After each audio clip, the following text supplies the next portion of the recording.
Elon, what kind of crazy dream would persuade you to think of trying to take on the auto industry and build an all-electric car? Well, it goes back to when I was in university. I thought about what are the problems that are most likely to affect the future of the world, or future of humanity. I think it's extremely important that we have sustainable transport and sustainable energy production. That sort of overall sustainable energy problem is the biggest problem that we have to solve this century. Independent of environmental concerns, in fact, even if producing CO2 is good for the environment, given that we're going to run out of hydrocarbons, we need to find some sustainable means of operating. But most of American electricity comes from burning fossil fuels. How can an electric car that plugs into that electricity help? Right.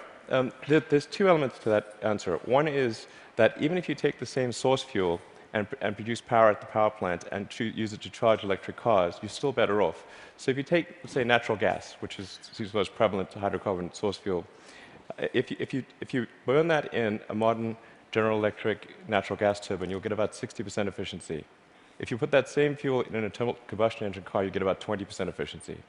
And the reason is, in the stationary power plant, you can afford to have something that weighs a lot more, is voluminous, and you can take the waste heat and run a steam turbine and generate a secondary power source. So, in effect, even if you take in transmission losses into account and everything, even using the same source fuel, you're at least twice as better off charging an electric car than burning it at the power plant. Okay. That scale delivers efficiency. Yes, Yeah. it does. And then the other point is we have to have sustainable means of power generation anyway, electricity generation. So given that we have to solve sustainable electricity generation, then it makes sense for us to have electric cars as the mode of transport. So we've got some video here of the Tesla being assembled, which if you could play that first video. So what is innovative about this process in this vehicle? Sure. So in order to accelerate the advent of electric transport, and I should say that I think actually all modes of transport will become fully electric, with the ironic exception of rockets. There's just no way around Newton's third law. The question is, how do you accelerate the advent of electric transport? And in order to do that for cars, you have to come up with a really energy-efficient car. So that means making it incredibly light. And so what you're seeing here is the only all-aluminum body and chassis car made in North America. In fact, we applied a lot of rocket design techniques to make the car light despite having a very large battery pack. And then it also has the lowest drag coefficient of any car of its size. So as a result, the energy usage is very low, and it has the most advanced battery pack, and that's what gives it the range that's competitive. So you can actually have on the order of a 250-mile range. I mean, those battery packs are incredibly heavy, but you think the math can still work out intelligently by combining light body, heavy battery, you can still gain spectacular efficiency. Exactly. The rest of the car has to be very light to offset the mass of the pack, and then you have to have a low drag coefficient so that you have good highway range. In fact, customers of the Model S are sort of competing with each other to try to get the highest possible range. I think somebody recently got 420 miles out of a single charge. Bruno Bowden, who's here, did that, broke the world record, 425. That was the good news. The bad news was to do it, he had to drive at 18 miles an hour constant speed and got pulled over by the cops for going too slow. Yeah, I mean, you can certainly drive, if you drive at sort of 65 miles an hour under normal conditions, 250 miles is a reasonable number. Let's show that second video showing the Tesla in action on ice. Not at all a dig at the New York Times, this, by the way. What is the most surprising thing about the experience of driving the car? In creating an electric car, the responsiveness of the car is really incredible. So we want to really have people feel as though they've almost got a mind meld with the car. So you just feel like you and the car are kind of one. And as you corner and accelerate, it just happens, like the car has ESP. You can do that with an electric car because of its responsiveness. You can't do that with a gasoline car. I think that's really a profound difference, and people only experience that when they have a test drive. I mean, this is a beautiful but expensive car. Is there a roadmap where this becomes a mass-market vehicle? Yeah, the goal of Tesla has always been to have a sort of a three-step process where version 1 was an expensive car in low volume, version 2 is sort of medium price and medium volume, and then version 3 would be low price, high volume. So we're at step 2 at this point. So we had a $100,000 sports car, which was the Roadster. Then we've got the Model S, which starts at around $50,000. And our third generation car, which will hopefully be out in about 3 or 4 years, will be a $30,000 car. But whenever you've got really new technology, it generally takes about 3 major versions in order to make it a compelling mass market product. And so I think we're making progress in that direction, and I feel confident that we'll get there. I mean, right now, if you've got a short commute, you drive, you can get back, you can charge at home. There isn't a huge nationwide network of charging stations now that are fast. Do you see that coming, really, truly, or just on a few key routes? There actually are far more charging stations than people realize. And at Tesla, we developed something called the supercharging technology. So, and we're offering that if you buy a Model S for free, forever. And so this is something that maybe a lot of people don't realize. We actually have California and Nevada covered. We've got the eastern seaboard from Boston to DC covered. By the end of this year, you'll be able to drive from LA to New York. You're just using a supercharger network, which charges at 5 times the rate of anything else. And the key thing is to have a ratio of drive to stop, to a stop time of about 6 or 7. So if you drive for 3 hours, you want to stop for 20 or 30 minutes, because that's normally what people will stop for. So if you start a trip at 9 a.m., by noon, you want to stop to have a bite to eat, hit the restroom, coffee, and keep going. So your proposition to consumers is, for the full charge, it can take an hour. So it's common. Don't expect to be out of here in 10 minutes. Wait for an hour. But the good news is you're helping save the planet. And by the way, the electricity is free. No, you don't pay anything. Actually, what we're expecting is for people to stop for about 20 to 30 minutes, not for an hour. It's actually better to drive for about maybe 160, 170 miles, and then stop for half an hour, and then keep going. That's the natural cadence of a trip. All right. So this is only one string to your energy bow. You've been working on this solar company, Solar City. What's unusual about that? Well, as I mentioned earlier, we have to have sustainable electricity production as well as consumption. So I'm quite confident that the primary means of power generation will be solar. I mean, it's really indirect fusion is what it is. We've got this giant fusion generator in the sky called the sun. And we just need to tap a little bit of that energy for purposes of human civilization. Most people know but don't realize they know is that the world is almost entirely solar-powered already. If the sun wasn't there, we'd be a frozen ice ball at 3 degrees Kelvin. And the sun powers the entire system of precipitation. The whole ecosystem is solar-powered. But in a gallon of gasoline, you have effectively thousands of years of sun power compressed into a small space. So it's hard to make the numbers work right now on solar and to remotely compete with, for example, natural gas, fracked natural gas. How are you going to build a business here? Well, actually, I'm confident that solar will beat everything, hands down, including natural gas. How? It must, actually. If it doesn't, we're in deep trouble. But you're not selling solar panels to consumers. What are you doing? No, we actually are. You can buy a solar system, or you can lease a solar system. Most people choose to lease. And the thing about solar power is that it doesn't have any feedstock or operational costs. So once it's installed, it's just there. It works for decades. It'll work for probably a century. And this is so therefore the key thing to do is to get the cost of that initial installation low, and then get the cost of the financing low. So because that interest, those are the 2 factors that drive the cost of solar, and we've made huge progress in that direction. And that's why I'm confident we'll actually beat natural gas. So your current proposition to consumers is, don't pay so much up front. Let us pay 0 up front. We will install panels on your roof. Yes. You will then pay. How long is a typical lease? Typical leases are 20 years. But the value proposition is, as you're sort of alluding to, quite straightforward. It's no money down, and your utility bill decreases. So it's a pretty good deal. So that seems like a win for the consumer. No risk. You will pay less than you're paying now. And for you, the dream here then is that, who owns the electricity from those panels for the longer term? How do you, the company, benefit? Well, essentially,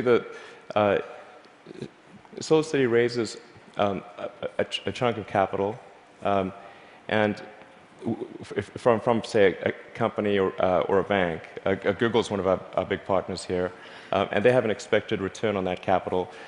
With that capital, SolarCity purchases and installs the panel on the roof, and then charges the homeowner or business owner a monthly lease payment, which is less than the utility bill. But you yourself get a sort of long-term commercial benefit from that power. You're kind of building a distributed, new type of distributed utility. Exactly. What it amounts to is a giant distributed utility. And I think it's a good thing because utilities have been this monopoly and people haven't had any choice. So effectively, it's the first time there's been competition for this monopoly because the utilities have been the only ones that own those power distribution lines, but now it's on your roof. So I think it's actually very empowering for homeowners and businesses.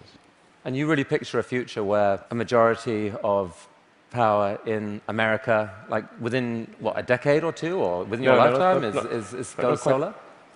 I'm extremely confident that solar will be at least a plurality of power, and most likely a majority. And I predict it will be a plurality in less than 20 years. I'd say I made that bet with someone. The definition of plurality is? More from solar than any other source. Who did you make the bet with? With a friend who will remain nameless. But, just between us. I made that bet, I think, 2 or 3 years ago. So in roughly 18 years, I think we'll see more power from solar than any other source. All right. So let's go back to another bet that you made with yourself, I guess. I mean, a kind of crazy bet. You'd made some money from the sale of PayPal. You decided to build a space company. Why on earth would someone do that? Got that question a lot. That's true. People would say, did you hear the joke about the guy who made a small fortune in the space industry, and he, obviously started with a large one as the punchline. And so I tell people, well, I was trying to figure out the fastest way to turn a large fortune into a small one. And they'd look at me like, oh, is he serious? And strangely, you were. Well, what happened? It was a close call. I mean, things almost didn't work out. We came very close to failure, but we managed to get through that point in 2008. The goal of SpaceX is to try to advance rocket technology, and in particular to try to crack a problem that I think is vital for humanity to become a spacefaring civilization, which is to have a rapidly and fully reusable rocket. Would humanity become a spacefaring civilization? So that was a dream of yours in a way from a young age, or like you've dreamed of Mars and beyond? I did build rockets when I was a kid, but I didn't think I'd be involved in this. It was really more from the standpoint of what are the things that need to happen in order for the future to be an exciting and inspiring one. And I really think there's a fundamental difference if you sort of look into the future between a humanity that is a spacefaring civilization that's out there exploring the stars on multiple planets. And I think that's really exciting. And compared with one where we are forever confined to Earth until at some eventual extinction event. So you've somehow slashed the cost of building a rocket by 75%, depending on how you calculate it. How on earth have you done that? NASA has been doing this for years. How have you done this? Well, we've made significant advances in the technology of the airframe, the engines, the electronics, and the launch operation. I mean, there's a long list of innovations that we've come up with there. That they're a little difficult to communicate in this talk, but not least because you could still get copied, right? I mean, you haven't patented this stuff. It's really interesting to me. You didn't patent because you think it's more dangerous to patent than not to patent. Since our primary competitors are national governments, the enforceability of patents is questionable. It's really interesting. But the big innovation is still ahead, and you're working on it now. Tell us about this. Right. So the big innovation. In fact, let's roll that video, and you can talk us through it. What's happening here? Absolutely. So the thing about rockets is that they're all expendable. All rockets that fly today are fully expendable. The space shuttle was an attempt at a reusable rocket, but even the main tank of the space shuttle was thrown away every time. And the parts that were reusable took a 10,000-person group 9 months to refurbish for flight. So the space shuttle ended up costing $1 billion per flight. obviously that doesn't work very well for... So what just happened there? We just saw something land? That's right. So it's important that the rocket stages be able to come back, to be able to return to the launch site and be ready to launch again within a matter of hours. Wow. Yeah. Reusable rockets. Yes. And so what a lot of people don't realize is the cost of the fuel, of the propellant, is very small. It's much like on a jet. So the cost of the propellant is about 0.3% of the cost of the rocket. So it's possible to achieve, let's say, roughly a 100-fold improvement in the cost of space flight if you can effectively reuse the rocket. That's why it's so important. Every mode of transport that we use, whether it's planes, trains, automobiles, bikes, horses, is reusable, but not rockets. So we must solve this problem in order to become a spacefaring civilization. You asked me the question earlier of how popular traveling on cruises would be if you had to burn your certain ship. Cruises apparently are highly problematic. Definitely more expensive. So that's potentially absolutely disruptive technology, and I guess paves the way for your dream to actually take, at some point, to take humanity to Mars at scale. You'd like to see a colony on Mars. Yeah, exactly. SpaceX or some combination of companies and governments need to make progress in the direction of making life multiplanetary, of establishing a base on another planet, on Mars being the only realistic option, and then building that base up until we're a true multi-planet species. So progress on this, let's make it reusable, how is that going? That was just a simulation video we saw. How's it going? We've been making some good progress recently with something we call the Grasshopper test project, where we're testing the vertical landing portion of the flight, the sort of terminal portion, which is quite tricky. We've had some good tests. Can we see that? Yeah. So that's just to give a sense of scale. We dressed the cowboy as Johnny Cash and bolted the mannequin to the rocket. All right, let's see that video then, because this is actually amazing when you think about it. You've never seen this before, a rocket blasting off, and then... Yeah, so that rocket is about the size of a 12-story building.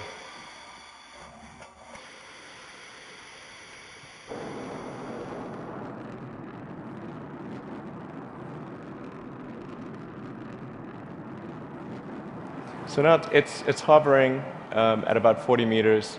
And it's constantly adjusting the angle of the pitch and yaw of the main engine and maintaining roll with cold gas thrusters.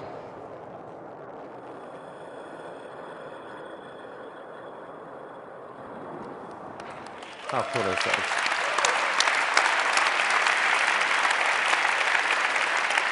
Elon, how have you done this? These projects are so... These PayPal... SolarCity, Tesla, SpaceX, they're so spectacularly different. They're such ambitious projects at scale. How on earth has one person been able to innovate in this way? What is it about you? I don't know, actually. I don't have a good answer for you. I work a lot. I mean, and a lot. Well, I have a theory. I have a theory. All right. My theory is that you have an ability to think at a system level of design that pull together design, technology, and business. So if TED was TBD, design, technology, business, into one package, synthesize it in a way that very few people can, and this is the critical thing, feel so damn confident in that click-together package that you take crazy risks. You bet your fortune on it, and you seem to have done that multiple times. I mean, almost no one can do that. Can we have some of that secret sauce? Can we put it into our education system? Can someone learn from you? It is truly amazing what you've done. Oh, thanks. Thank you. Well, I do think there's a good framework for thinking is physics. You know, the sort of first principles reasoning. I mean, generally, I think there are. What I mean by that is. Boil things down to their fundamental truths and reason up from there, as opposed to reasoning by analogy. Through most of our life, we get through life by reasoning by analogy, which essentially means kind of copying what other people do with slight variations. And you have to do that, otherwise, it's mentally, you wouldn't be able to get through the day. But when you want to do something new, you have to apply the physics approach. And physics has really sort of figured out how to discover new things that are counterintuitive, like quantum mechanics. It's really counterintuitive. So I think that's an important thing to do. And then also to really pay attention to negative feedback and solicit it, particularly from friends. This may sound like sort of simple advice, but hardly anyone does that, and it's incredibly helpful. Boys and girls watching, study physics. Learn from this man. Elon Musk, I wish we had all day, but thank you so much for coming today. Thank you. That was awesome. It was really, really cool. Look at that. Just think about it. That was fantastic. Thank you so much.